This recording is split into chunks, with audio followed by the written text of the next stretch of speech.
Hello, and welcome to today's show, Legacy Living, Make Your Life Count.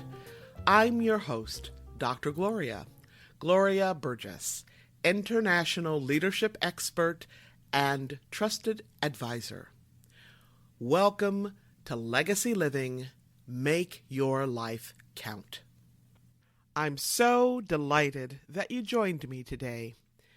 Today's episode is all about being on purpose. We are going to talk about what it is, what it means, and why it's so important for people of all ages, why it's important in your family, at work, and with your friends. So, what does it mean to be on purpose, to live on purpose? That's a great question, isn't it? Being on purpose is about being focused, deliberate, committed, and aligned.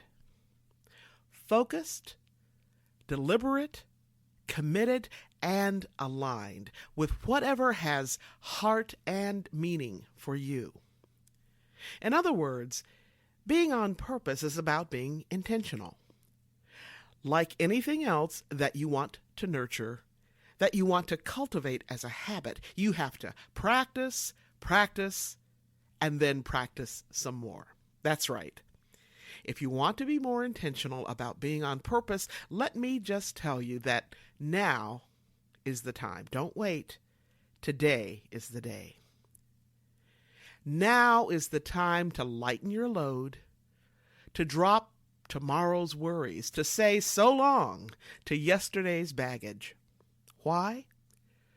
Because today is enough. You are enough. Now is the time to make the most of every day. There are no guarantees how many days we will get. Now is the time to seek authenticity, to be genuine. Guess what? Being authentic, being genuine will set you apart. Now is the time to be you. Take time to discover yourself. Find your unique you. Now is the time to cherish your memories. Relive them, learn from them, hand them down to your children. Then go and add to those memories. Now is the time to cherish your family. Treasure your time with them. Now is the time to look beyond yourself, to think of other people. Look where you can help, and do it with selfless passion. Now is the time to try kindness, to step outside of your world. Chances are there are many, many people who are caught up in struggles. Now is the time to spread love. Why? Because it gives us meaning. It brings compassion and gives us new eyes. Now is the time to embrace your challenges. Look upon them as opportunities. Use them to strengthen your resolve, to gain wisdom and compassion. Now is the time to fight for justice. To stand up when you know something is wrong.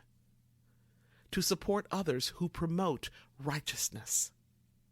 Now is the time to keep trying. When things are not going your way, believe in yourself. Keep going. Now is the time to watch the sunrise. Sense the stillness. Enjoy the warmth. Marvel at renewal. Now is the time to care for our planet. We hold its future in our hands. Make your commitment. Now is the time to find your inner leader. We all have an inner leader. We all have an inner leader within us. Now is the time. Now is the time to live in the present. Your time is precious. Spend it wisely. In other words, now is the time to be intentional. Now is the time to be on purpose. Now is the time to celebrate the amazing, magnificent music of your life. Because, as I always say, in the grand song of the universe, life is short and very, very precious. So make the days in your life count.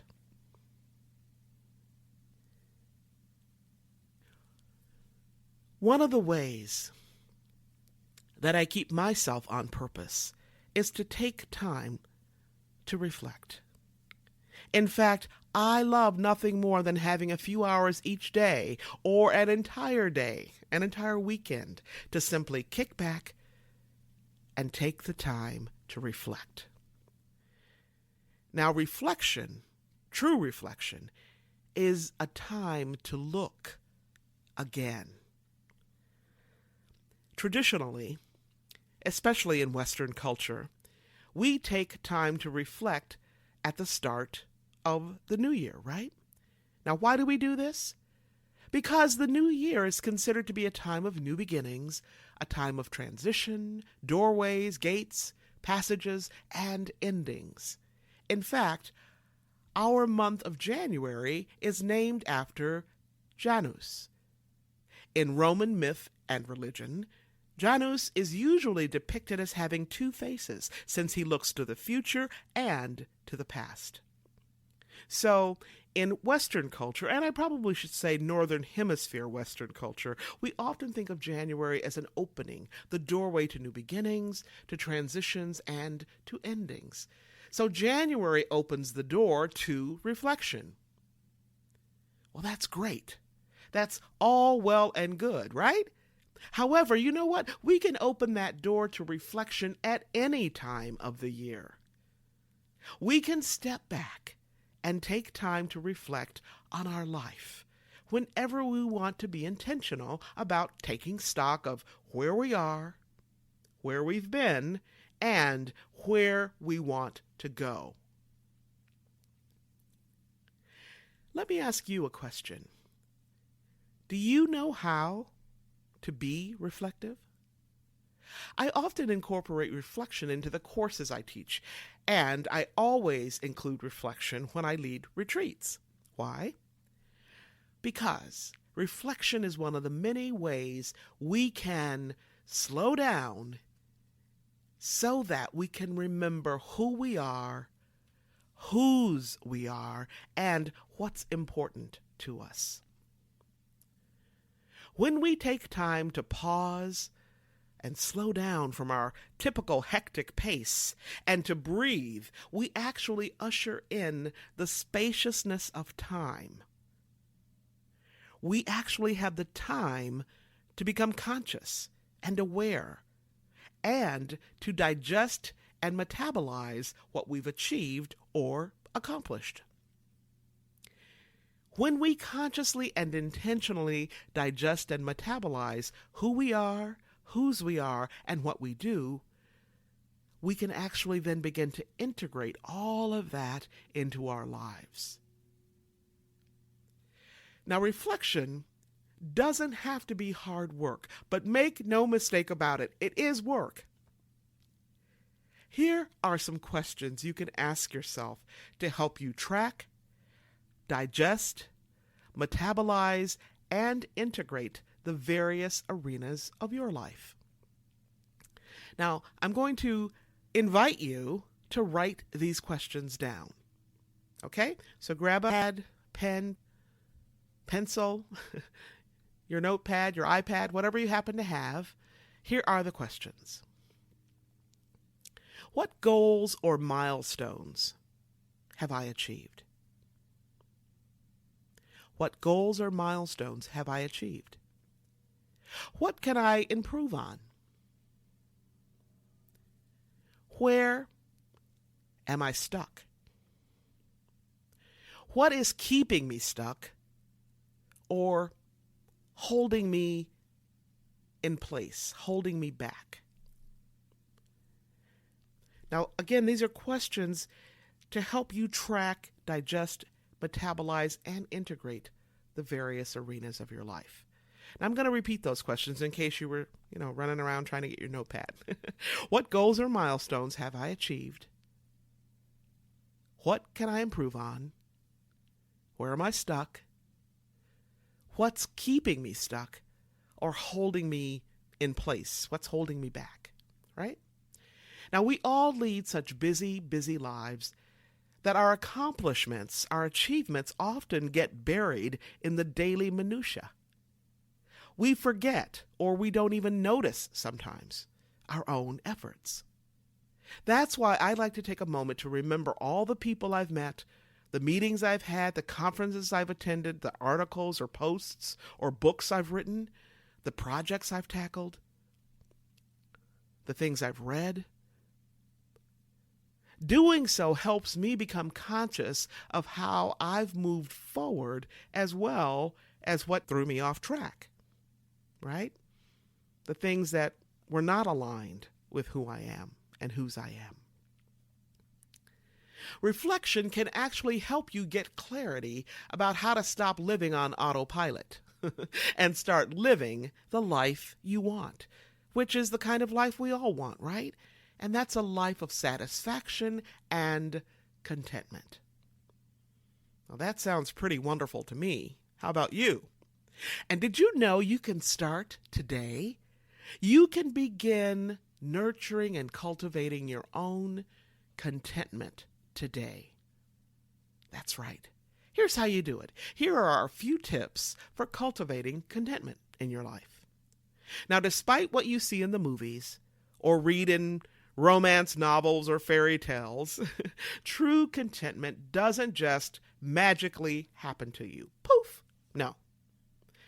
That kind of life doesn't just magically appear, but it is something you can make happen. In fact, it's something you can actually cultivate. So let's take a look at what this is all about. Science tells us what spiritual leaders have known and told us for thousands of years. What's that? We can all be happy. We can actually take charge. We can actually control our own contentment. Science tells us that circumstances make very little difference in how contented people are. In fact, research reveals that happiness, which is a key aspect of contentment, is due to personality.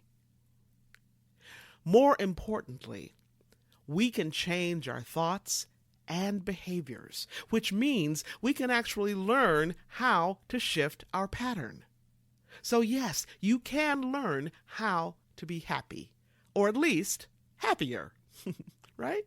Now, many of us believe that happiness is the result of having oodles and oodles of money, being rich, wealthy, or being beautiful, or being blissfully thin, or being free from the very real dangers of being stressed out.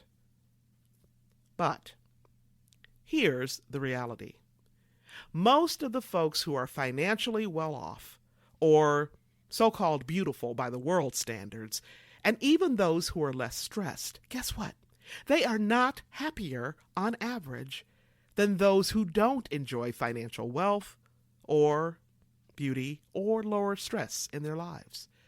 People who are happy seem to know that their happiness is the result, that their happiness is the sum total of their choices in life.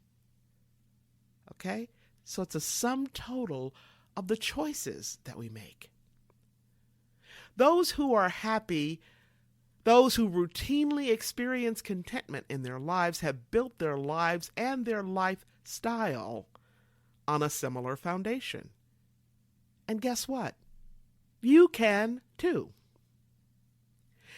Let's take a look at what I call the 5 intentional pillars of contentment.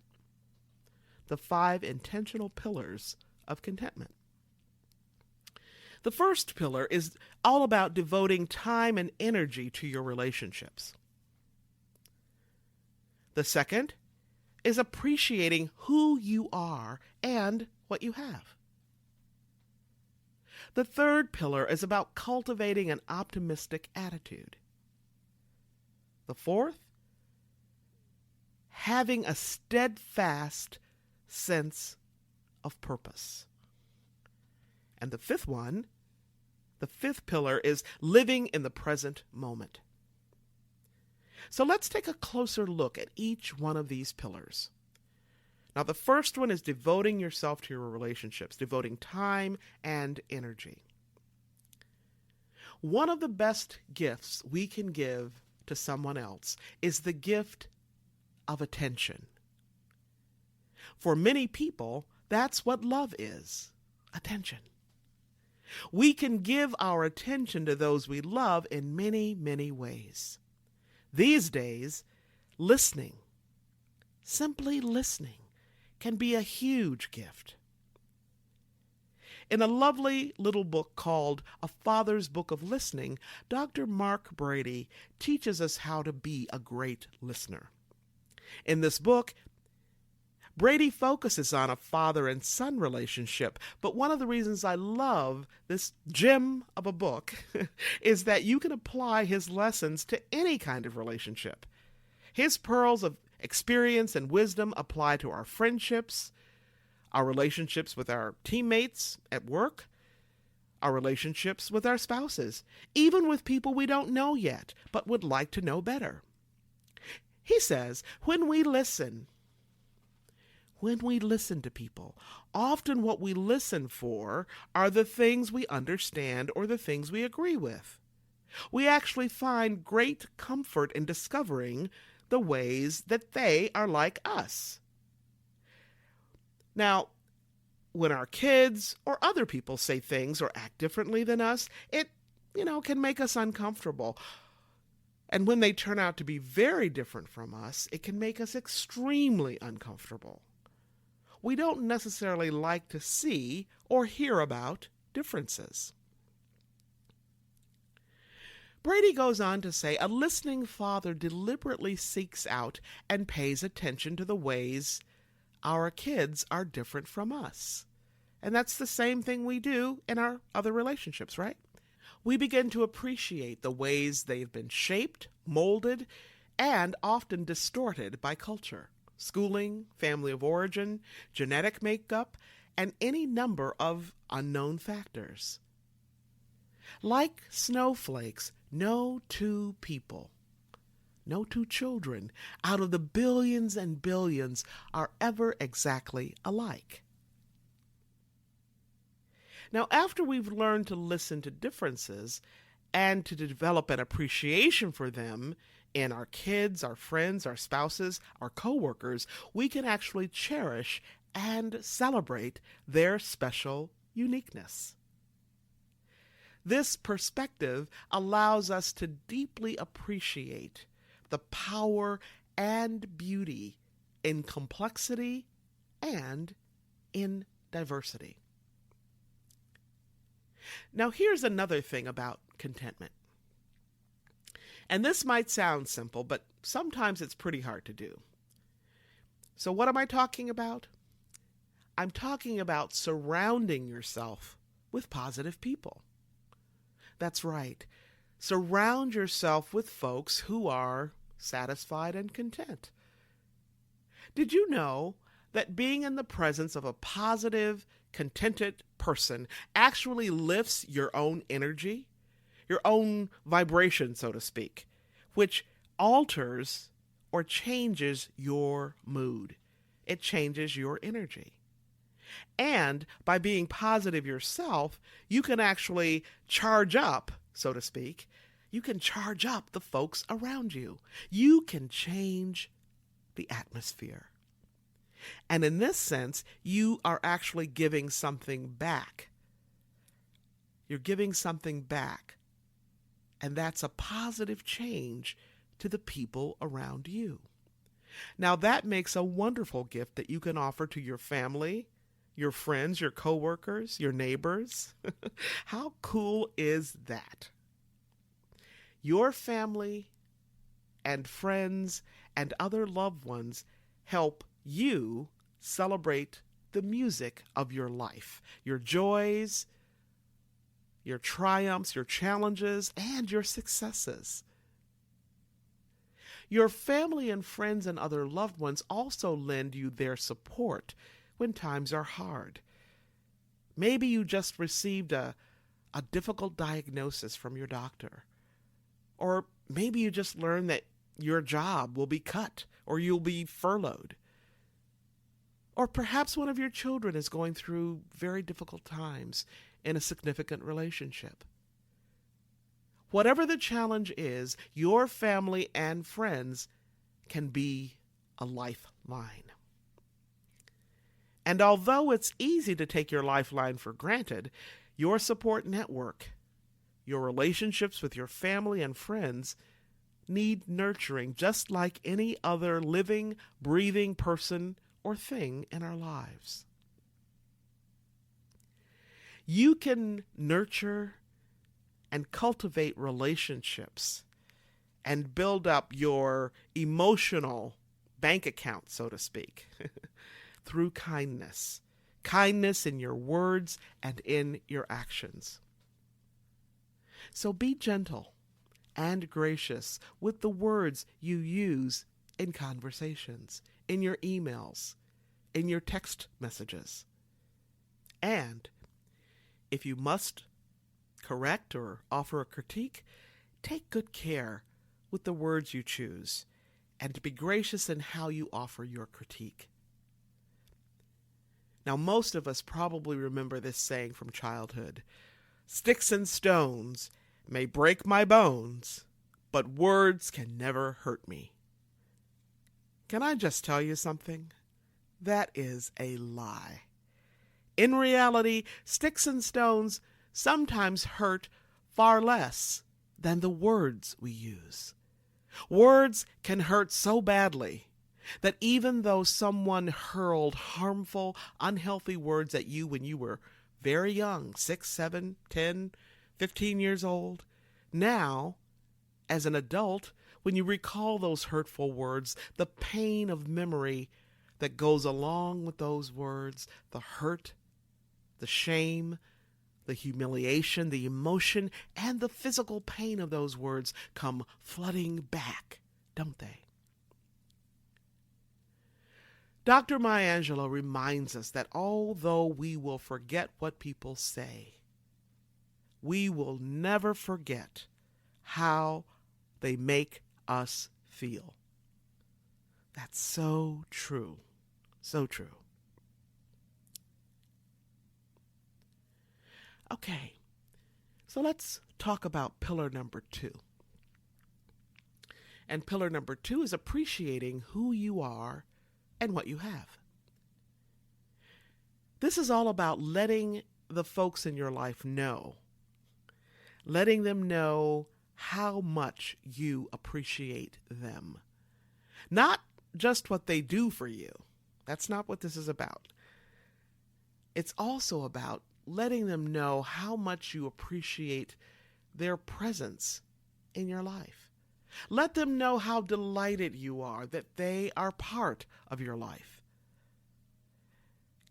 Now, gratitude is so much more than saying thank you, as most of you know. If you missed my episode on gratitude, be sure to download it and listen to it.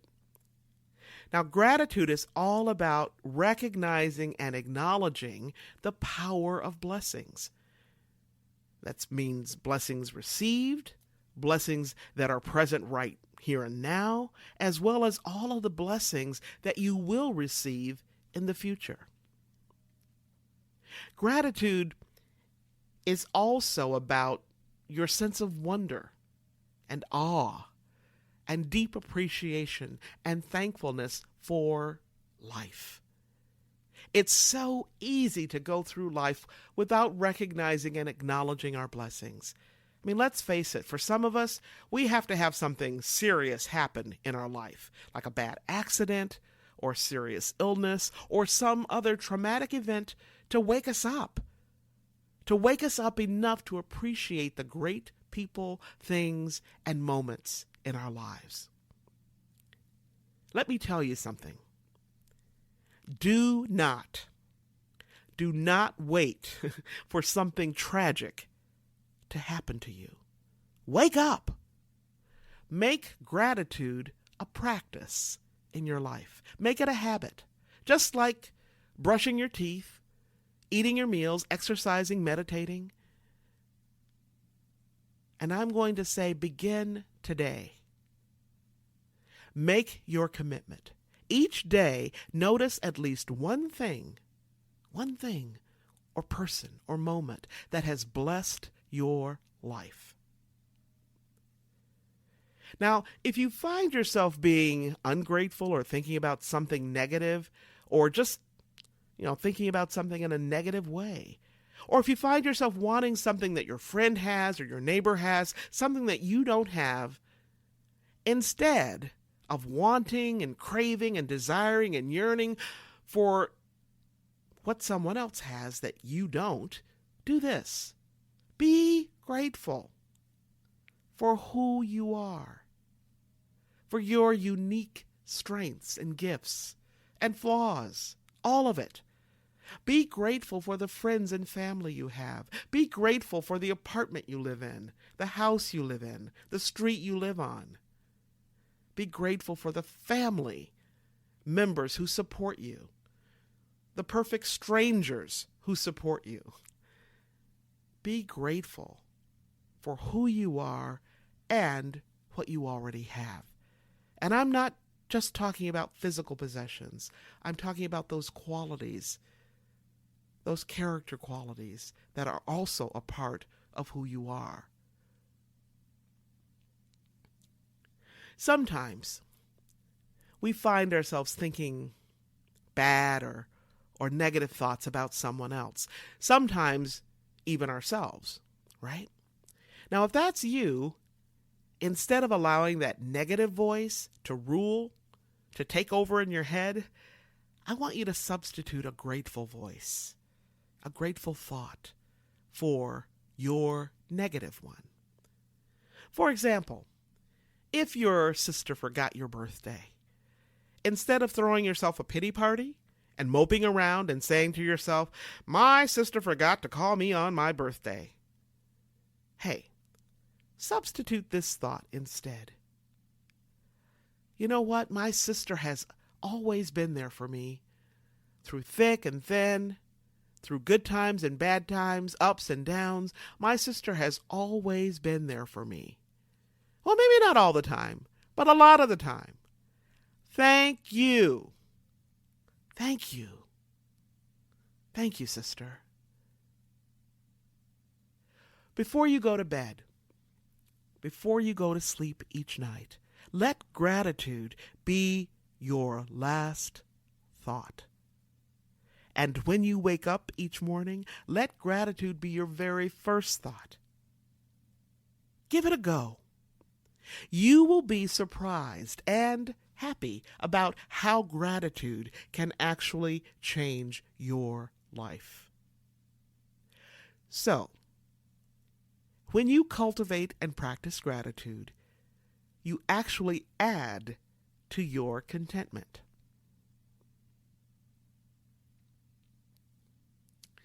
Now let's take a look at that third pillar, which is all about cultivating optimism.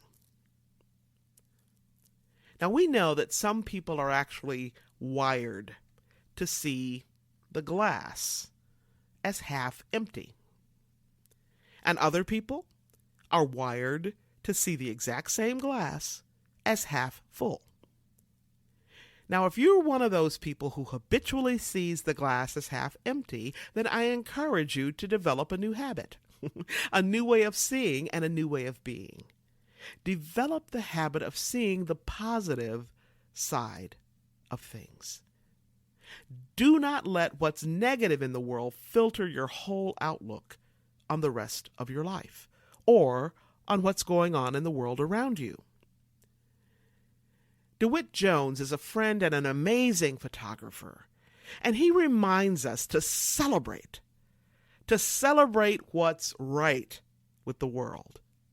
Now, I just love that because what's good, what's right with the world, far outweighs the negative. If you're not a naturally optimistic person, it could take some time for you to change your pessimistic thinking into optimistic thinking. So be gracious with yourself. Be gentle with yourself. You can begin by simply becoming aware and by noticing your negative thoughts as they filter in. And as they filter in, as they come in, don't judge, just notice. The first step is just noticing. And as your awareness increases, you can then begin to ask yourself a few key questions. Is what is happening right now really as bad as I think it is? That's a great question, right? So when those negative thoughts begin to, come in, flirt by, ask, is what's happening right now really as bad as I think it is? Another question is, how might I look at my situation differently? Love that one. Another question is, how might I see just one positive in what's happening right now? Now, I love those how might I questions because how might I is actually what designers ask themselves all the time. So in this way, you're designing a positive stream and disrupting that negative stream. So how might I see one positive in what's happening right now? Another question is, how will I express my gratitude? Again, gratitude changes everything. How will I express my gratitude? And another question you can ask yourself is, what can I learn from my experience? What can I learn from my experience? The fourth pillar is about finding your purpose. Now, people who have a mission or a sense of purpose show up differently than folks who don't have a mission or purpose. Their purpose could be caring for their family, being an exceptional team member, starting and growing a business, or writing books. Whatever their purpose is, they just seem to be more focused and more contented than those who do not have a purpose. It's been said that the two most important days of your life are the day you were born and the day you figure out why. Having a sense of purpose gives us our why. In the daily events of your life, your day just goes better when you say yes. When you say yes to the circumstances and opportunities that align with your why. If you're not sure about your purpose, about your why, or if you're kind of sure but not quite clear yet, here are a few questions to ask yourself. The first question is, who or what do I love? Not like, but love. Who or what am I passionate about? Right? Now, this question is a really important one because your core relationships provide a sense of meaning and purpose in your life. So be sure to cultivate meaningful, life-giving, and life-affirming relationships and let go of those that are not. Okay? Now, it's also important because your answer to this question will give you a sense of what brings you satisfaction and contentment in your life. So who or what do I love?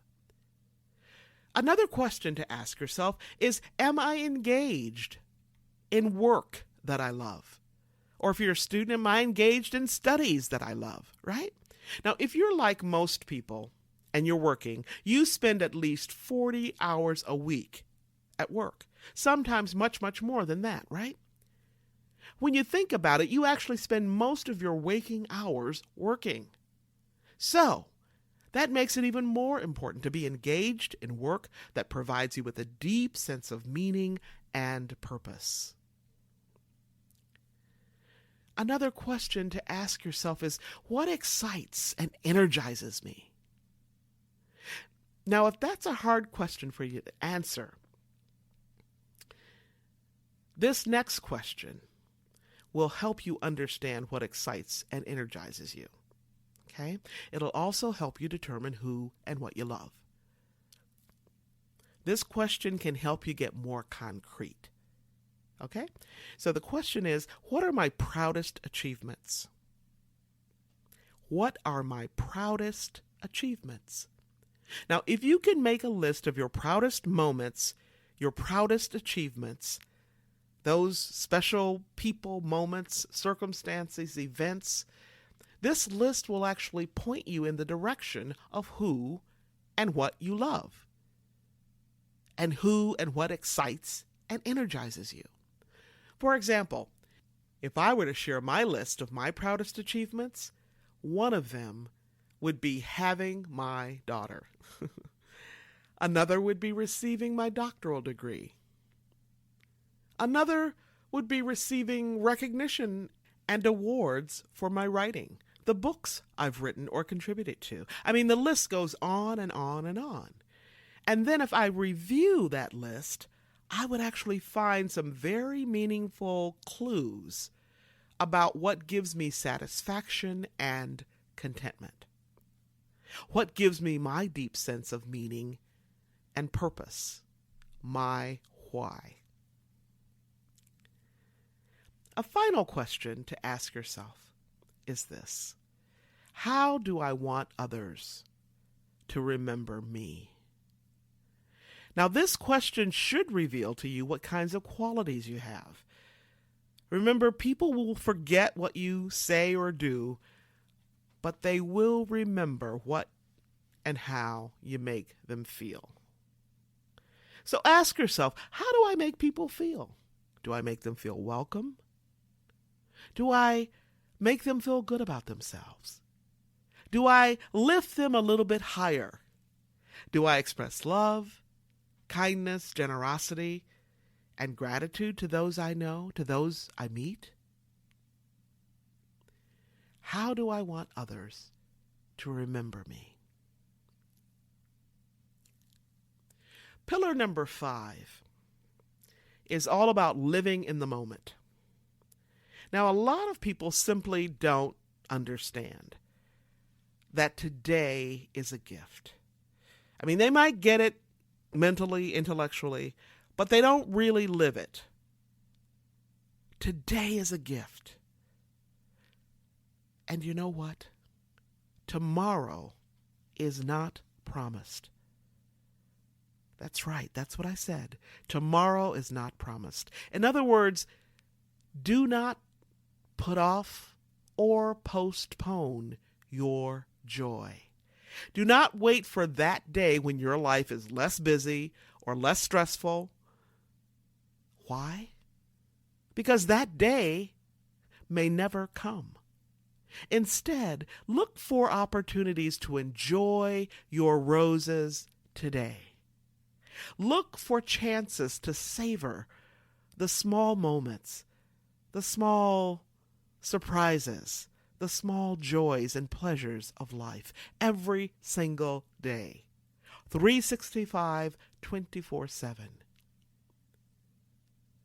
We can learn a lot about how to do this by looking at and by listening to, by paying attention to children. Most of the children I know understand how to live in the present. In fact, they are experts at it. Children focus on the many delights, joys, and positive experiences that are happening right now, in this present moment. We could all take a page out of that book. If we did, we would truly enjoy today instead of dwelling on the past or worrying about the future. We can also learn a lot by cultivating what Dr. Mark Brady calls beginner's ear. He describes this way of paying attention to the present moment as being open and curious. To gain a sense of what beginner's ear might be like, think about how the sounds of the world affected you as a small child. Can you recall what it was like on a warm summer night when you heard your very first cricket chirp?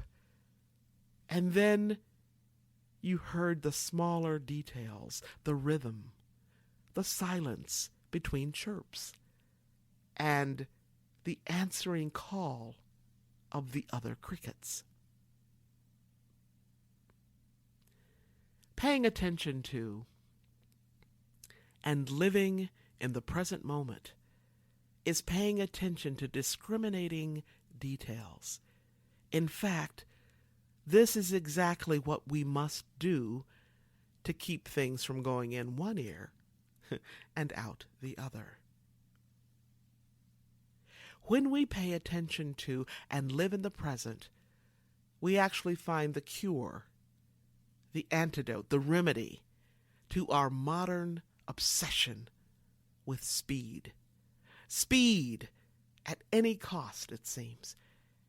And the resulting sense of loneliness and alienation that can result from speeding from one adventure to the next, from one relationship to the next, from one experience to the next, without slowing down to pause, to inhale and exhale, to fully experience and metabolize and appreciate the amazing weeks and months, the awesome moments, the many sumptuous and marvelous details in the days of our lives.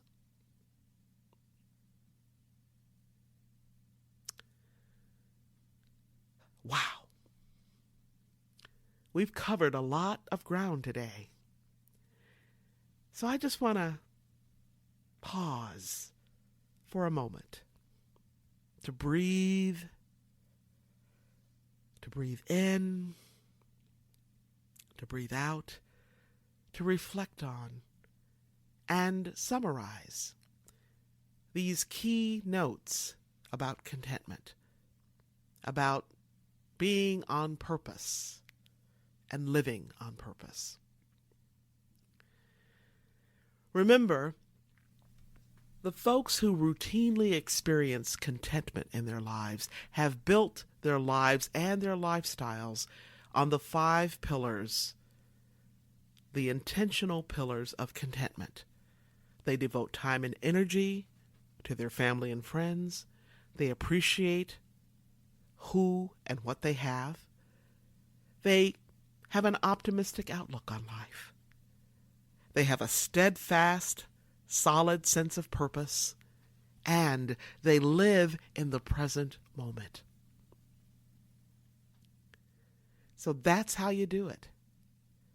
That's how you live on purpose. That's how you make your life count, so that you can be the change you seek. Now remember, how you live is how you lead. It's how you do everything. You have the power to make your world, to make our world a better place. As you delve into your day, I sure hope that it is filled with love and joy and gratitude and grace. All right. I want you to be sure to listen to this episode again and again. And hey, be sure to tell somebody. Tell your family and friends.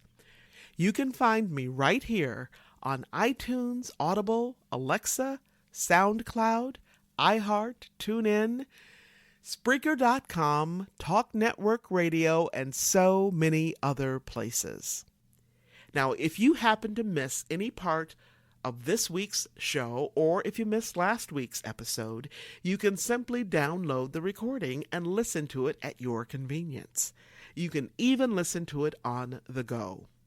Check us out at www.talknetworkradio.com/hosts/legacy living. That's talknetworkradio.com/hosts/legacy living. You can learn more about my work and Legacy Living Make Your Life Count by visiting the Gloria Burgess website. And you can subscribe to my inspiring words right on my website. Just scroll down a bit, look on the right sidebar until you see the place to add your email to subscribe to my weekly inspirations. It's that simple. So again, to learn more about me and my work, just browse a bit on my website or visit me on LinkedIn or on Facebook. And you can find me on Facebook at facebook.com/DR for Doctor, DR Gloria Burgess, PhD. You can also check out one of my TED Talks at TED.com. Now, before I close today, I want to thank each of you for tuning in to today's episode, for allowing me to share a bit about my journey with what legacy living is all about. Not just living and learning, but living and learning and serving so that you make a difference in your own life and in the lives of others. It's about being on purpose every single day, 365, 24/7. Legacy living is a powerful way to make your life count. Once again, I want to thank you for joining me for today's show. I'm your host, Dr. Gloria Burgess, and this is Legacy Living, Make Your Life Count. Please join me again next time, right here on Talk Network Radio for another show of Legacy Living, Make Your Life Count. Don't just count the days in your life. Make the days in your life count. That's what legacy living is all about. Have a fantastic day, and remember, make the days in your life count. God bless you.